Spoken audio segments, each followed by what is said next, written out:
कक्षा 10 हिंदी क्लास में आपका स्वागत है।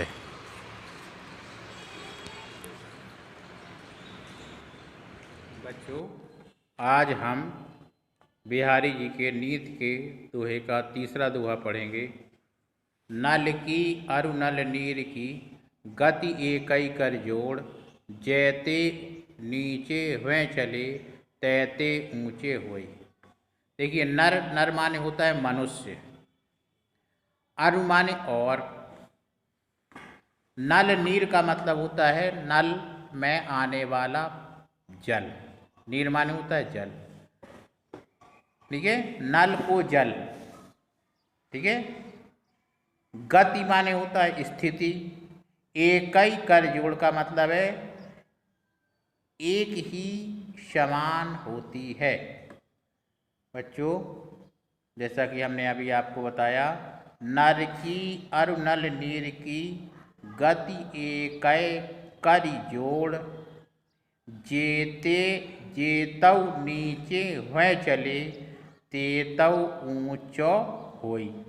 देखिए, प्रस्तुत जो दोहे में जो बिहारी जी ने बताया है, बिहारी जी ने ये बताने का प्रयास किया है कि मनुष्य का स्वभाव जितना ही नम्र होता है, उसका समाज में सम्मान उतना ही अधिक होता है। इसको हम इस तरह से भी कह सकते हैं कि नर की अरु नल नीर की गति एकई कर जोड़ का मतलब है, बिहारी जी का कथन है कि मनुष्य की और नल में आने वाले जल की गति एक समान होती है। यानी कहने का मतलब है, नल जितना ही नीचे लगा होगा उसमें पानी का वेग उतना ही ज़्यादा होगा। यानी उसमें पानी का वेग ज़्यादा होगा, यानी उस पानी के वेग को मनुष्य की ऊंचाई से नापा गया है कि मनुष्य, उसी तरह से मनुष्य जितना ही विनम्र या नम्र स्वभाव का होगा, उसका समाज में सम्मान उतना ही अधिक होगा, वह उतना ही ऊंचाइयों पर पहुंचेगा। यानी जिस प्रकार नल में बहने वाला जल जितना ही नीचे होकर बहता है, उसका ऊंचाई उसकी उतनी ही ज़्यादा होती है, यानी उसमें वेग उतना ही ज़्यादा होता है। उसी प्रकार मनुष्य जितना ही नम्रता का व्यवहार करता है, उतना ही अधिक उन्नति करता है। यानी इस प्रकार मनुष्य और नल में आने वाले पानी जितना नीचे होकर चलते हैं, वह उतना ही ऊंचाई पर पहुंच जाते हैं। फिर इसको देखेंगे, नर की अरु नल नीर की। नर माने होता है मनुष्य, नल अरु माने और, नल नीर माने नल में आने वाला पानी की गति एक समान होती है, एक ही समान स्थिति होती है दोनों की। जैते नीचे हुए चले, जितना ही नीचे नल होगा उसमें पानी का वेग उतना ही ज़्यादा होगा। इसी तरह से मनुष्य जितना ही विनम्र स्वभाव का होगा, उसका समाज में सम्मान उतना ही अधिक होगा। बच्चों, इसमें हम काव्य सौंदर्य भी लिखेंगे।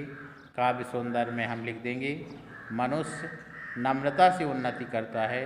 यहाँ विनम्रता से महान बनने का रहस्य बिहारी जी ने समझाया है कि मनुष्य जितना ही विनम्र होता है, समाज में उसका सम्मान उतना ही ऊंचा होता है।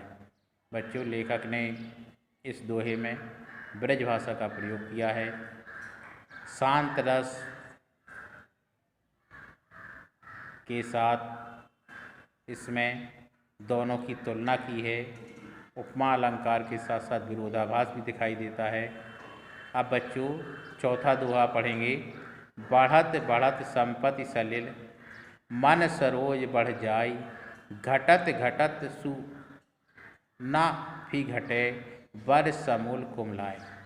देखिए, बढ़त बढ़त, बढ़त बढ़त का मतलब बढ़ता हुआ जल। कह रहे हैं संपत्ति सलिल, संपत्ति रूपी जल जितना ही, इसको इस तरह से समझेंगे कि संपत्ति सलिल का मतलब होता है, सलिल माने होता है जल, संपत्ति माने होता है संपत्ति रूपी। यानी जिस तरह से सरोवर में जितना अधिक जल होता है, जो सरोज का मतलब होता है कमल, कमल उसमें उतना ही अच्छे ढंग से खिलता है, उसमें उतने ही अधिक कमल खिलते हैं।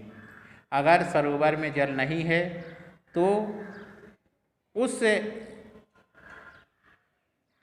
सरोवर में खिलने वाले कमल भी क्या होते हैं, मुरझा जाते हैं। इसी तरह से मनुष्य की स्थिति होती है, जब तक मनुष्य के पास धन रहता है वह अपने आप को प्रसन्न महसूस करता रहता है। इस दोहे में कवि ने धन के बढ़ने पर मन पर पड़ने वाले प्रभाव का वर्णन किया है। समूल का मतलब होता है जड़ सहित, कुम्भलाई मन होता है मुरझाना, मन सरोज का मतलब होता है मन रूपी कमल, संपत्ति सलिल का मतलब होता है संपत्ति रूपी जल। कवि का कहना है, इसकी हम व्याख्या इस तरह से लिखेंगे कि जब तक मनुष्य के पास धन रूपी कमल होता है, ठीक है, तब तक उसका मन प्रसन्न रहता है। यानी कि उसके पास धन संपत्ति रुपया पैसा है तो वह प्रसन्न रहता है।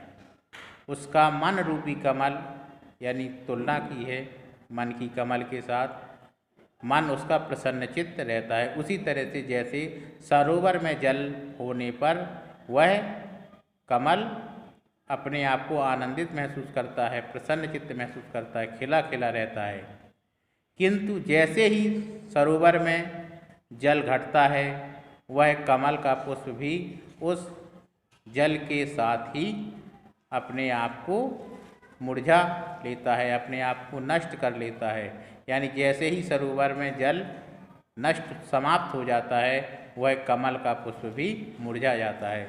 उसी तरह से बच्चों लेखक यहाँ कहना चाह रहा है बिहारी जी कि जैसे ही मनुष्य का संपत्ति रूपी जो जल होता है या मनुष्य के पास जो संपत्ति होती है वह संपत्ति जैसे ही उसकी समाप्त होती है उसका मन भी क्या हो जाता है, दुखी हो जाता है। वह अपने मन में अपनी इच्छाओं की पूर्ति नहीं कर पाता और वह दुखी हो जाता है। यानी इसको ऐसे कह सकते हैं कि जैसे जैसे मनुष्य के पास जल संपत्ति रूपी जो धन होता है वह नष्ट होता है, उसका मन भी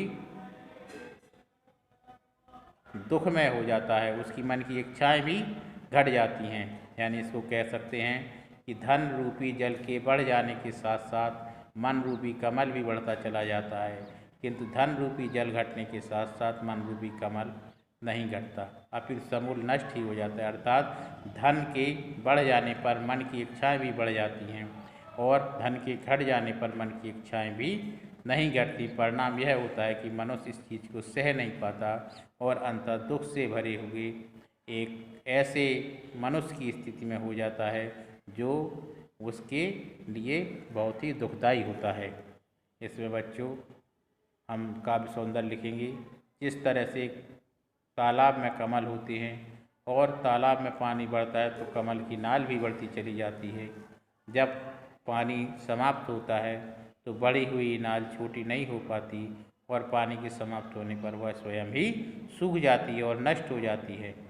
कवि ने यहाँ पर स्पष्ट किया है कि धन के बढ़ने पर हमारा मन अपने आप को नियंत्रित नहीं कर पाता और वह तरह तरह की अपनी सुख सुविधाओं की स्थितियों को एकत्र करने लगता है और जैसे ही उसकी धन रूपी जो संपत्ति है वह नष्ट होती है वह मनुष्य को भी दुखी कर देती है। भाषा ब्रजभाषा का प्रयोग किया गया है, मुक्तक शैली का प्रयोग है, शांत रस है, बढ़त बढ़त घटत घटत में पुनरोक्ति प्रकाश और संपत्ति सलिल मन सरोज में रूपक तथा अनुप्रास अलंकार का प्रयोग किया गया है। बच्चों आज हमने 2 दोहे पढ़े। अगला जो दोहा है वो आपको